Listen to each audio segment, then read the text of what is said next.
teams is going to be 0-2 in the division. That seems like a big hole to dig out of with ever as good as this division is. Yeah, no, I mean, obviously you're playing every game to win, but at the same time you got to move on from the next week, and we're playing to win, and we're gonna go out there and let it rip. What's going to happen is going to happen, but at the end of the day, we got the guys in the locker room who are talented enough. We got the coaches who have passion for the game, want to win, put together great plans.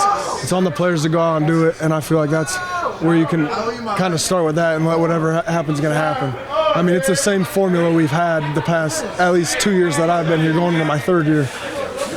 Does it change what you guys have to do with a quarterback as mobile as Caleb?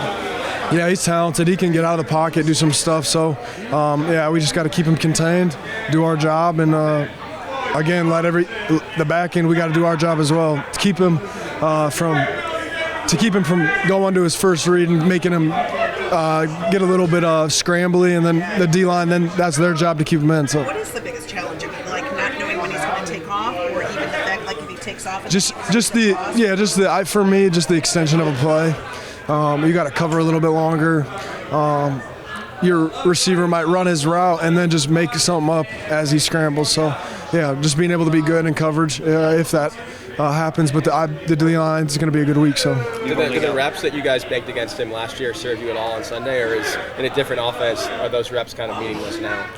You said the reps? The reps. You guys got against Caleb last year. I got you. No, my bad. I mean, it's nice when you play a player, you kind of know like kind of his player profile. I feel like he's grown a little bit though, in a couple things. So he's a good player. He gets better every week, and he's the number one pick for a reason. So we got our work cut out for us, and he's got the tools around him to be really good. So you only have one game of tape on them, which may ordinarily be whatever a problem or some questions. How well do you feel like you know Ben's offense and what they're going to try to do? Yeah, I mean, obviously he was here for 2 years, so I know some stuff, but.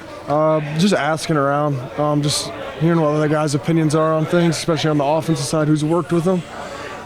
So I think we got a pretty good defensive plan to go into the game. We just got to execute it. What do they tell you? Like, what's their point of emphasis for you, the offensive guys here? The offensive, I don't know. I don't know. I know Ben's going to read this, or some little Chicago Bear person's going to read this shit. Hey, Jack, when you're blitzing, not just you specifically, but when the linebackers are blitzing, what's the key for you guys to maximizing those opportunities, getting more out of those reps? Well, I just got to win.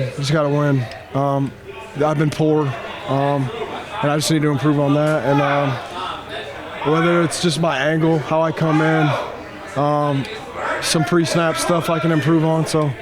I'd say it just kind of starts before the snap, and then just at the end of the day, getting the job done. And I'll tell myself that like I need to improve in a lot of areas, and that's one of them. And I need to continue to do that and take a little bit of pressure off the secondary. So. Do you feel like it's more technique oriented than? I think it's just technique and I'd say like pre-snap mindset, some stuff like that, just to give myself so I can just react a little bit faster. So. Did you do the ankle in the game, or was it something that was? No, it was in the game. It's all good though. It's just something that I just feel like needed to get some stuff out of it quick. And it didn't impact you last week? No, not at all. No. Your number's going to be called. Taylor who? Taylor Canner. Who's that? And Dan said it's going to be your number called, and you got to be ready.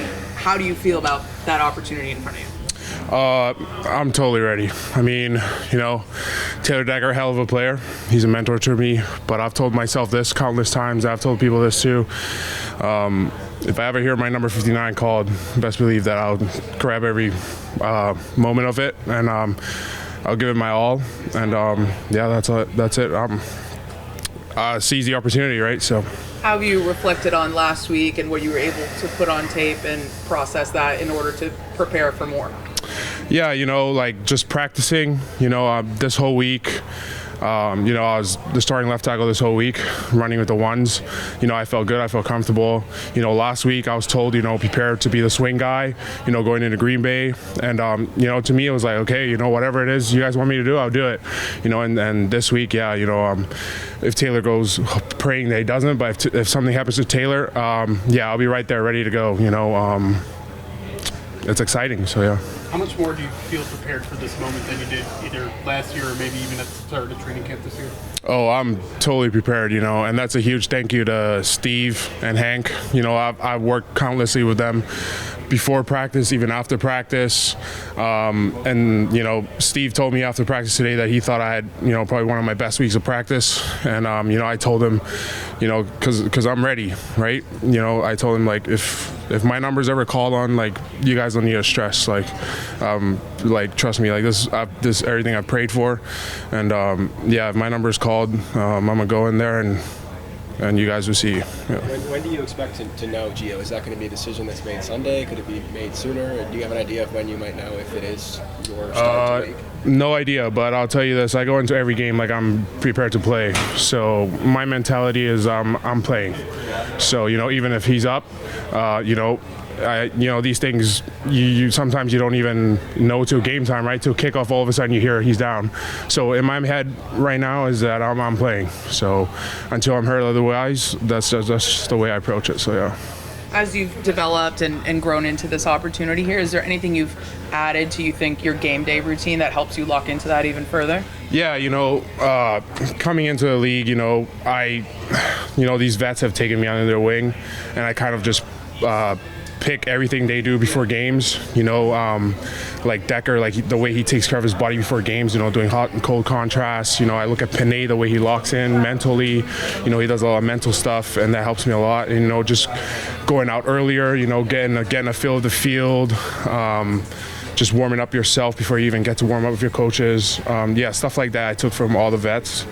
And, Does even going out there and dressing for the first time last week, does that help in any sort of way prepare for you this week?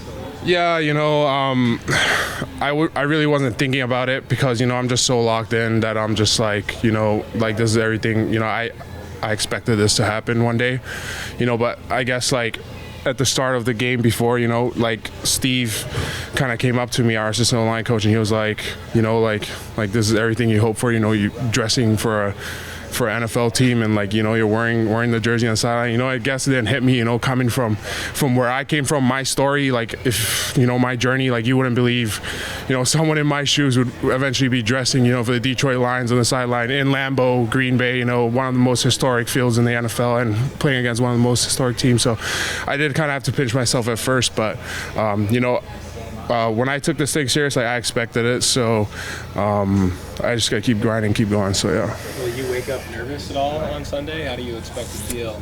This Sunday? Yeah. No, I'm not nervous. I mean, coaches and the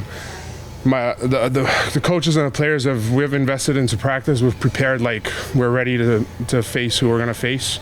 My preparation going into it is, will have me ready. So to me, at the end of the day, as serious as it is at this level that we are, you got to look at it as like, man, it's football, right? Like as a kid, you played this because why? Because the sport's fun. So to me, it's just like, I'm just going to go out there, have fun. And, if my name's called, have fun and bring that W for Detroit. So, yeah. We've heard about communication issues all week and fixing those from last week's game. Like, how have you seen that? How have they attacked that and addressed, like, how to get everybody on the same page coming out of that huddle? Just talking, right? Starts from the center, and then, echo down from the guards to the tackles. And then, if you have a tight end next to you, I got to echo it down to him. Just communicating more and more. I mean, we got a few young guys in there. Christian, and Tate. Hell of a first game to have in Lambeau with a crowd like that. Obviously, like, it's hard to communicate with a loud crowd, but I think we'll do better this time, being at home. I'm not too worried about it. We'll be all right.